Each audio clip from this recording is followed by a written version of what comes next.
Everyone, কেমন আছো তোমরা সবাই? আশা করছি ভালো আছো আর আমিও খুব ভালো আছি। আজ হলো ছট পুজো, তাই আমরা সবাই চলে এসেছি ছট পুজো দেখতে যাচ্ছি। আমি এসেছি আমার জেঠুর বাড়িতে, ওখানে ছট পুজো পালন হয় খুব ভালো করে।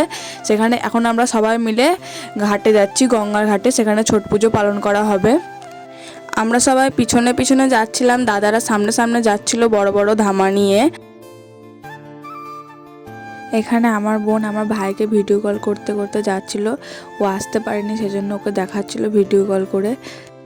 অনেকটা পথ বাড়ি থেকে হেঁটে হেঁটে আসছিলাম, কারণ এখানে হেঁটে হেঁটেই আসতে হয়, তাও মজা হচ্ছিল। আর এখানে ছোট্টখাটো মেলা বসেছিল, কিছু কিছু খাবার দোকান, বাচ্চাদের কিছু খেলনার দোকান, আরও অনেক কিছু বসেছিল আশেপাশে। সেগুলো দেখতে দেখতে আমরা এখন যাচ্ছি ঘাটের উদ্দেশ্যে। কাছেই ঘাট, বেশি দূরে না।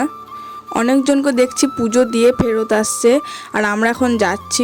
অনেকজনের হয়ে গেছে, আবার অনেকজন যাচ্ছে। আমাদের সাথে পিছনেও অনেকজন ছিল, অনেক বাড়ির লোকজন ছিল, তারাও আসছিল।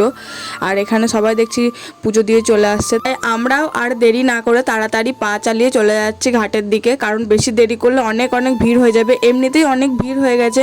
আমার জেঠিরা যে কোথায় ঢুকেছে দেখতে পাচ্ছিলাম না, কারণ অনেকজন ছিল, তাই অনেক খোঁজাখুঁজির পর আমরা দেখতে পেলাম আমার জেঠিরা একটা ঘাটে ছিল। সেখানে আস্তে আস্তে চলে গেলাম ভিড় কাটিয়ে। এতটাই ভিড় ছিল, দেখো তোমরা কত ভিড়।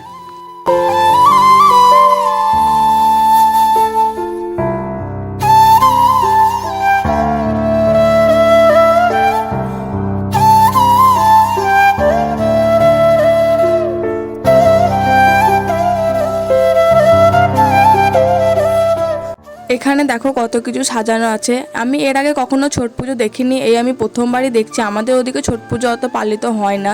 তারপরে আমরা সব পুজো টুজো দিয়ে চলে এলাম। আমার দাদা দেখো বড় ধামা নিয়ে আসছে, আর এই দেখো একটা ঠাকুর হয়েছে। এখানে কি ঠাকুর এটা ঠিক বুঝতে পারলাম না। তারপর আমরা সবাই মিলে বাড়ি চলে আসলাম স্নান টান করে। আমি স্নান করিনি, আমার বাড়ির লোকরা স্নান করেছিল। টাটা গাইস, দেখা হচ্ছে পরের ব্লগে। কেমন লাগলো জানিও আর কমেন্ট করো।